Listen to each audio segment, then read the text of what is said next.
In this segment of Security Plus 501, we're looking at Objective 6.2, and it states we are to explain cryptography algorithms and their basic characteristics. And in this particular area, we're looking at specific algorithms such as MD5, SHA variations, HMAC, and RIPE-MD. Now, hashing algorithms are, just to let you know if you haven't already discovered this with your other videos and reading, are mathematical functions that are there basically to be used and create a message digest, or sometimes the references a hash code from variable types and lengths of input.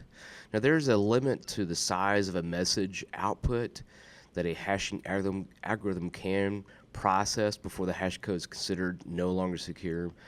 The hash code uniquely identifies data input and should be used to protect the message integrity, where it makes it very difficult to find a different data input that produces that same hash code or output. And the first one here we're looking at here, MD5.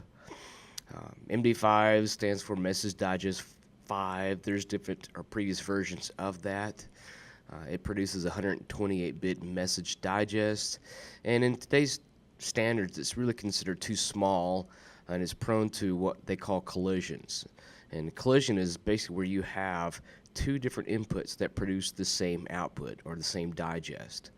Now, I'm using these words such as output and digest. Like I said, you may have other books or other videos, they may reference a different word or term for that. Some common ones when they say digest may be output, checksum, or fingerprint. And all that's saying is that whatever the input is, it's going to produce, and in hashing algorithms, a digit form of a hexadecimal output. For example, this is a test. If I was to use MD5 to hash it, this would be its output, or its digest. Now, all inputs, we could have a large amount of different types of input. That's infinite, as they say. But each hashing algorithm has a finite possibility or finite output.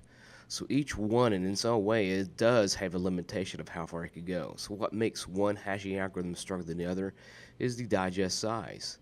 So like I said, MD5 with 128-bit is, in today's standard, too small as far as like some of the possibilities. But MD5 can still be found utilized in certain areas. Secure Hash Algorithm, or SHA, and it was modeled after MD5. It was there basically to replace it. Even though SHA is there to replace MD5, SHA in itself, especially SHA-1, is considered strong of the two, but they have other renditions such as SHA-1, SHA-2, and SHA-3. SHA-2 has different flavors, as I like to call it, based on the digest value or the output. So, for example, of SHA-2, it may have different variations such as SHA-256, 384, and 512. All those are versions of SHA-2, but they differ by the naming convention and the size of their hash values. Like I was saying before, SHA-1 is basically being phased out due to weaknesses, and it's prone to collision attacks. SHA-3 is as strong as SHA-512, the SHA-2 rendition, but is considered by NIST, which stands for National Institute of Standards and Technology. SHA-3 is basically considered the next generation tool for securing the integrity of electronic information, and is considered as a backup, basically, of a SHA-2 when and if it does start displaying levels of weakness. So all three of these can still be found being utilized. SHA-3 being the newest, it's now starting to be seen and utilized, but not as prominent as a SHA-2 hashing algorithm. Now, HMAC, which stands for Hash-Based Message Authentication Code, provides message integrity because it does integrate hashes.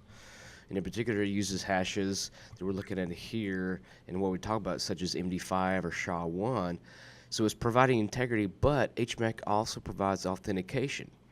It's providing authentication because now, along with the hash, it's providing a secret cryptographic key, a symmetric key with the message before it's actually being hashed.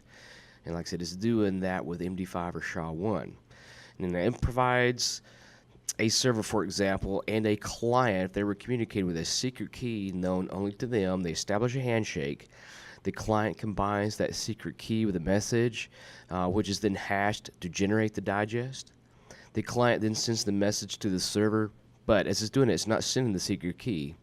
It's sending the message back to the server, and the server combines an agreed upon key with that handshake with a message, which is then put through the hashing algorithm to generate that output or the digest. Now, when that receiving component, the server in this case, looks at the two digests, they should be the same when they are compared. And once again, that'll be able to provide the integrity side. So they do establish a secret handshake between the two.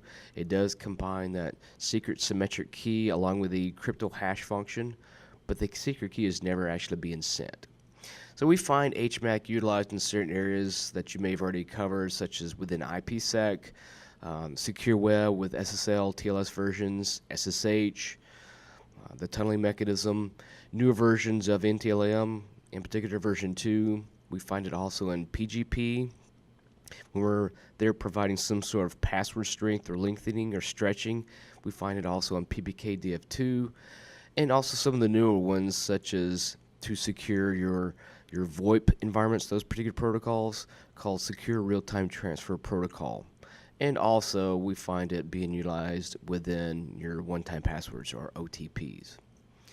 And the last one we'll be looking at here is RIPEMD, which stands for RACE, sort of kind of an acronym within an acronym. RACE is, I'm highlighting the first letters in each part of the word, Research and Development in Advanced Communication Technologies in Europe, European Standard, Integrity, Primitives, Evaluation, Message Digest. That's a very long and crazy and confusing acronym. RIPEMD. So RIPEMD is founded upon the obsolete MD4 hashing algorithm, but it also provides increased security. Different versions of it too is offered, as well as the digest size. So they may have, for example, RIPEMD 128, 160, 256, and 320. The naming conventions will be based off that digest size. RIPEMD 256 and 320 are less likely to produce the same output based off the size of their digest, which makes them more commonly utilized. So the 256 and 320 are less likely to produce that same output on different data inputs because the digest is larger. But beyond that, they don't really offer any stronger security.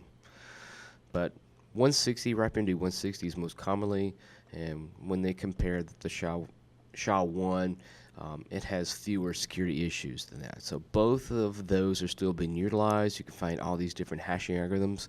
But these are 4 commonly found hashing algorithms in or within the world of information security. And they provide a critical component in protecting data output from being seen by unauthorized parties.